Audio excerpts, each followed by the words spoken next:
Is astrology a guide to aid us in mastering the universe?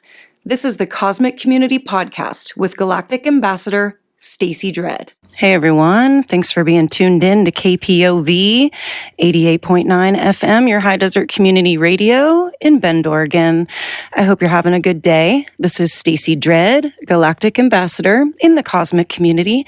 That's our astrology program here Tuesdays 4:30 to 5 p.m., where we discuss the week's planetary and lunar influences, how the energies may be felt in our day-to-day, and also talk about how we can live within the cycles of the universe to create a more benevolent life for all. So thank you so much for making time and space in your day today to receive these messages. If you need a replay, you can access the archive to this program at kpov.org. Go to the Cosmic Community show page, and you can share that out with friends and family who may need to join the community here. Also, you can follow me on YouTube, the Cosmic Community Astrology, and on Facebook. And there is also a rebroadcast of this program Saturdays at 9 a.m. I have a full moon program today. That's like a jackpot for an astrologer, I would think. So, big full moons, they bring everything. They bring the full expression. It's the big culmination point of the lunar month.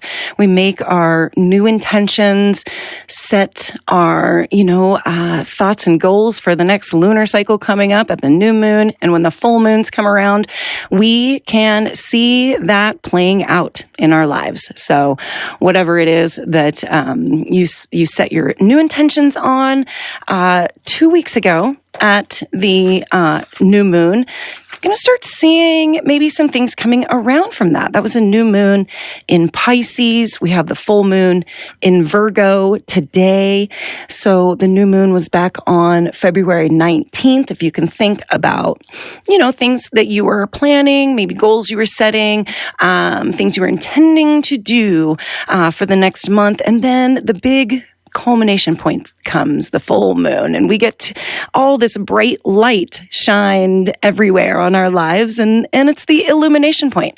We either get to see the culmination of our hard work, start to pay off, or we can definitely see if things maybe needed to be structured differently and supported differently in our lives because the full moon has come around. And those goals, those things that I thought might have been happening here at this full moon, I need to maybe think about how to set those intentions and follow those, follow the energy.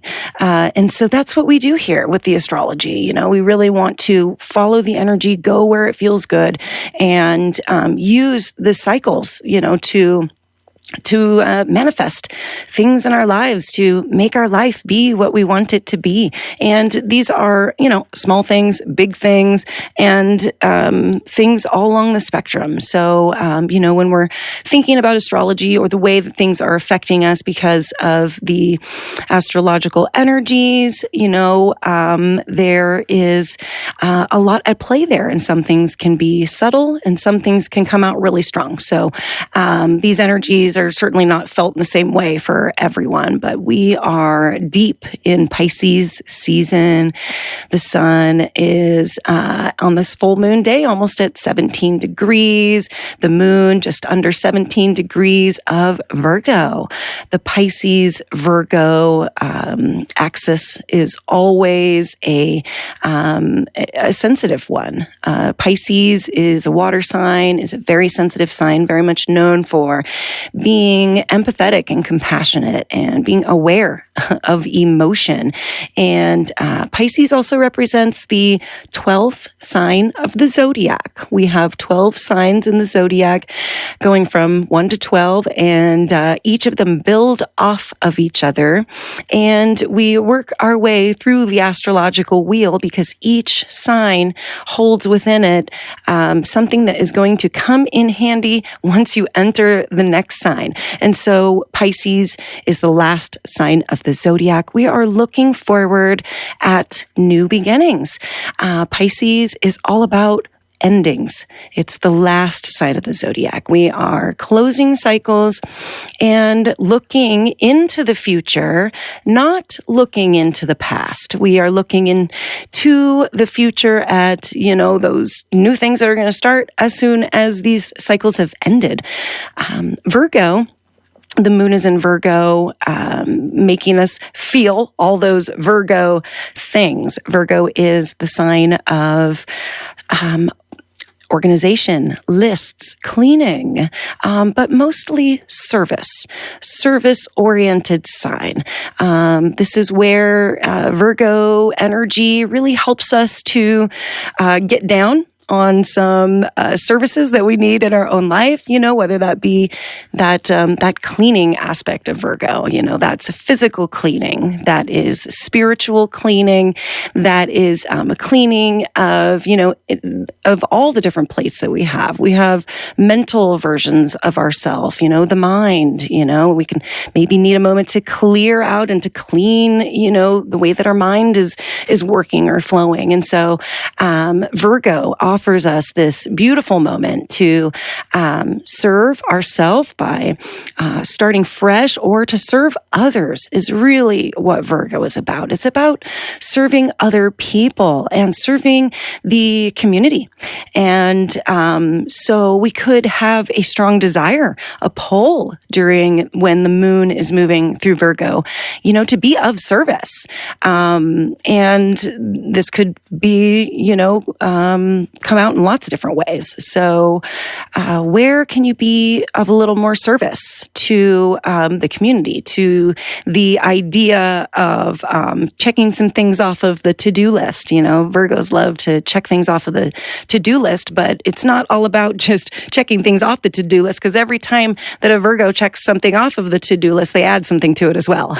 So it's a lifestyle when you're a Virgo, so we're dealing with this Pisces, Virgo energies. Pisces is also a server. Pisces is a giver. People who have Pisces energy continue to just give because they know they're so empathic, and they know and feel that other people, love receiving, and so if you know a Pisces person in your life, go ahead and turn to them and just let them know that they are amazing for serving and helping and feeling for other people, but let them know that you'd like to make them dinner tonight or something. Because deep in Pisces season, we can feel these energies super duper strong. So we could be in a time right now where things are really focused on things outside of ourselves. We want to serve the greater good. We want to serve other people.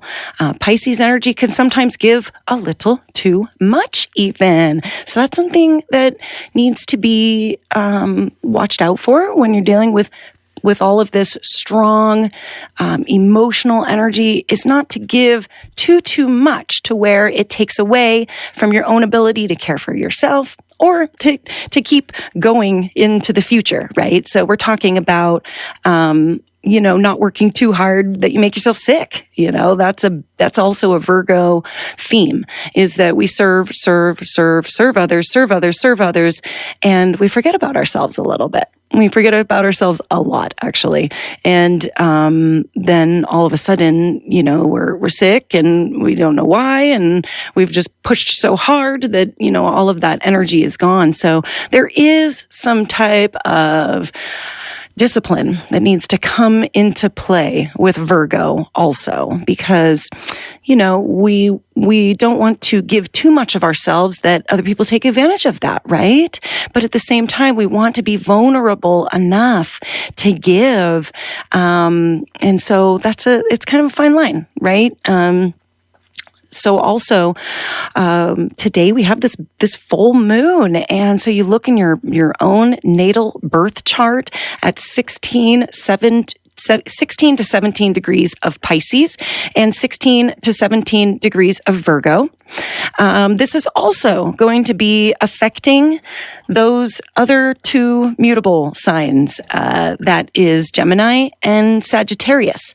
Gemini Sag is in a square energy to this. So squares represent challenges. They represent a challenge that ultimately you learn a lesson from in the end. So Sagittarius, Gemini, we could be in a little bit of a challenged phase. I say we because I have a Sag stellium. So we could be a little challenged during this full moon.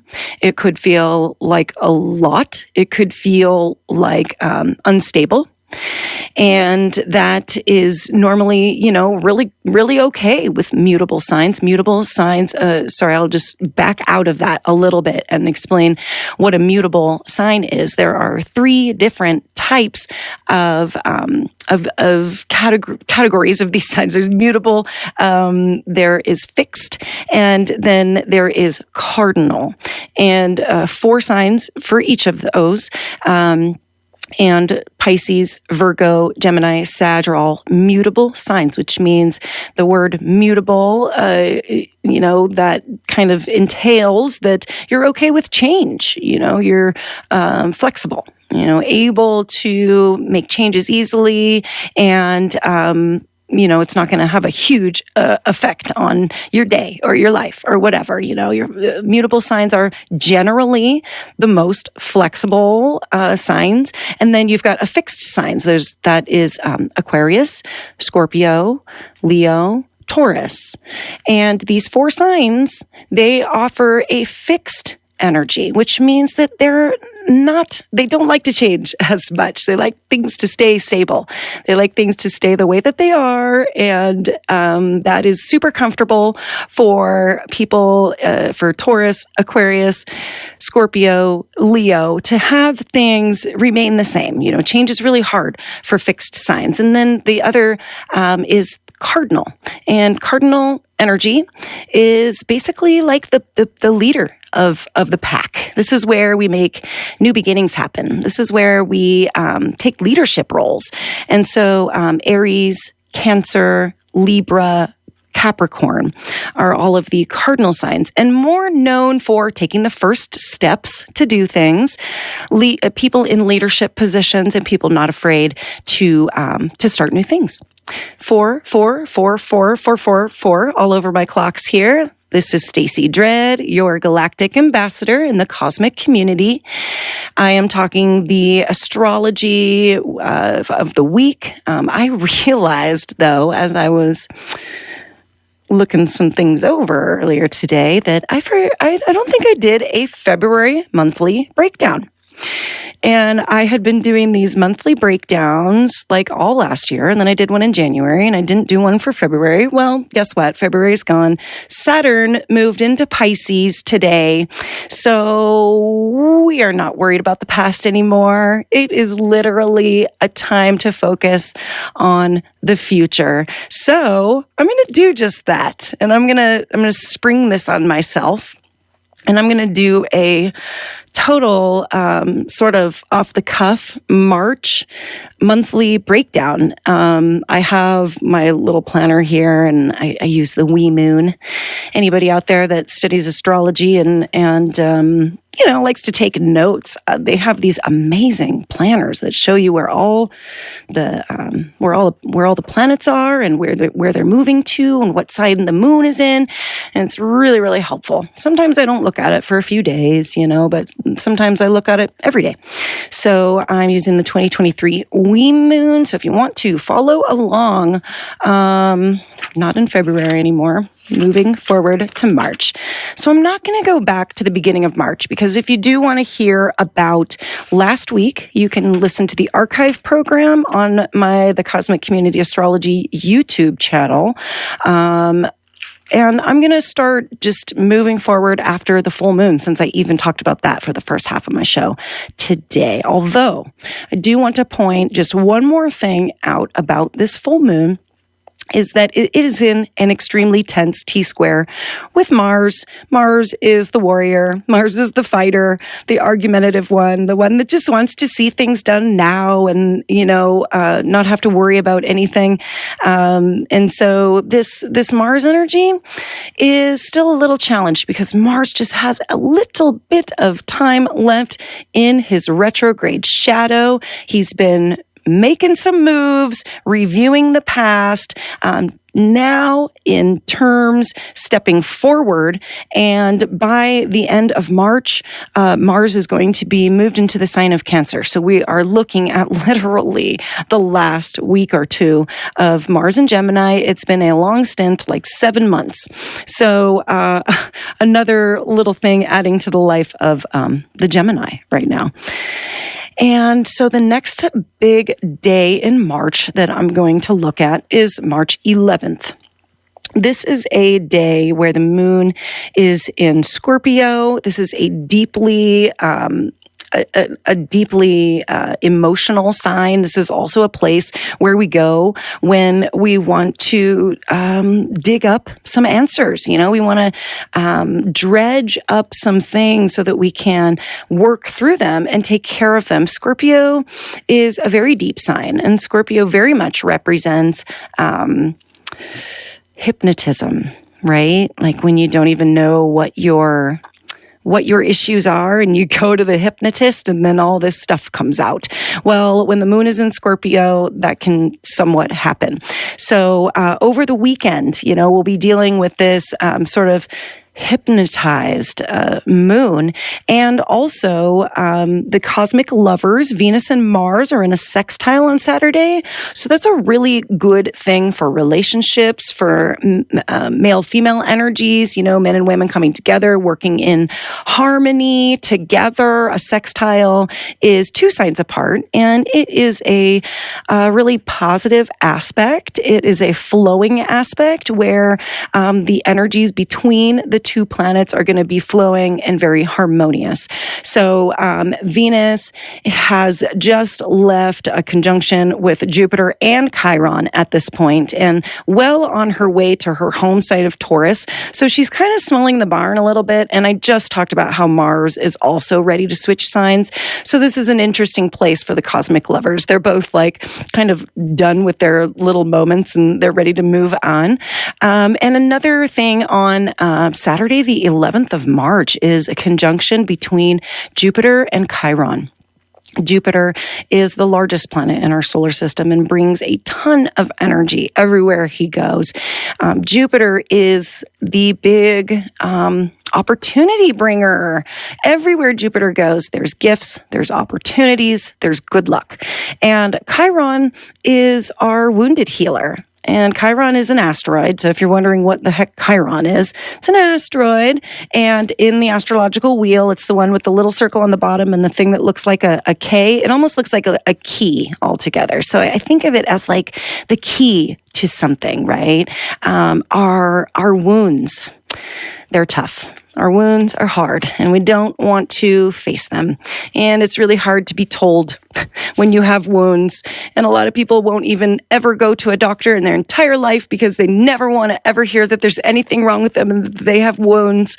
But we all have them and we all have weaknesses and these parts of ourselves that have been challenged in the past. And I'm not even going to call it a weak point, right? It's a challenged point. It's just a part of ourself that has been unusually challenged in this lifetime. Chiron represents those unusual challenges. These things about ourselves that are uniquely ours. They are our unique challenges, and they are also our unique pathway to becoming our own personal hero. When we can turn to our wounds, the things in our life that seem the hardest, and face them, with no fear. It can seem a little bit easier, So I think that Jupiter is bringing this kind of no fear aspect to Chiron this week. And it's a really beautiful healing energy. Healing portal, if you will. Jupiter, goes around the entire zodiac wheel in 10 to 12 years. So this conjunction with Chiron is only once every 10 to 12 years. So fairly rare and a beautiful moment to embrace.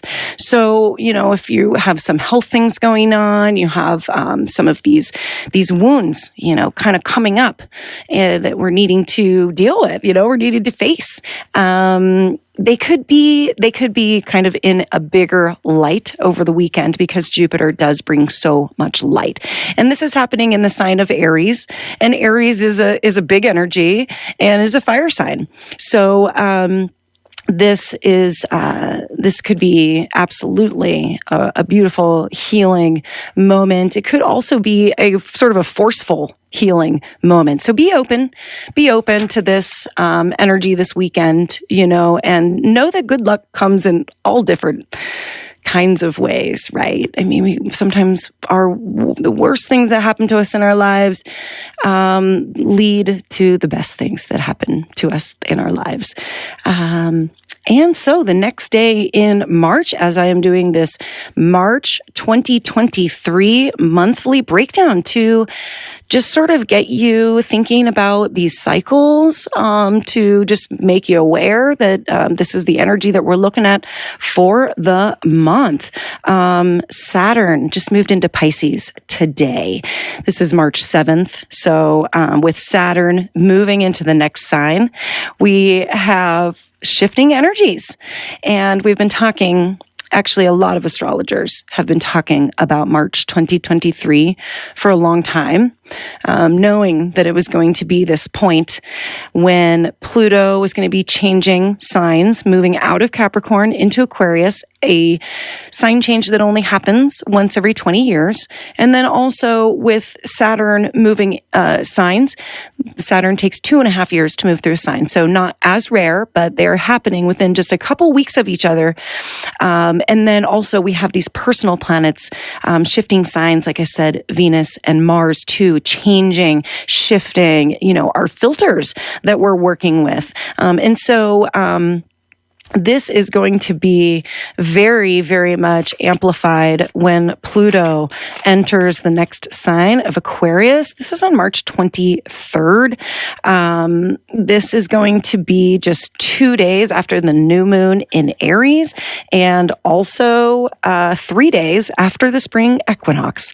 So, wow. I'm looking at the third week in March as a powerful slingshot. The sun moves into Aries. That is the sun starting a new 12-month cycle. We have Venus moving into Taurus, starting her next 3 to 4 week cycle. Mars shifting. Mars on the 25th of March is going to be moving into Cancer, starting another 2-month cycle, the time that it takes Mars to move through a sign.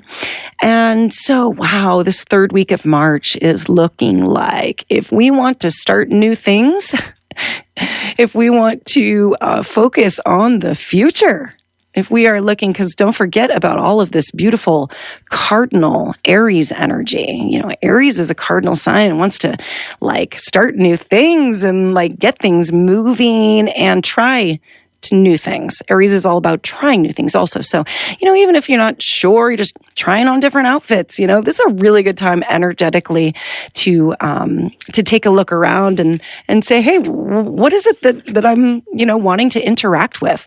And then toward the end of the month, March 27th, we have a planetary conjunction. That's when two planets come together. Mercury will be meeting up with Jupiter. We'll be receiving some big communications that day. That will be a pretty quick energy. Mercury moves fast, but conjunctions are very important. And then on March 30th, we have Venus coming into a conjunction with Uranus also.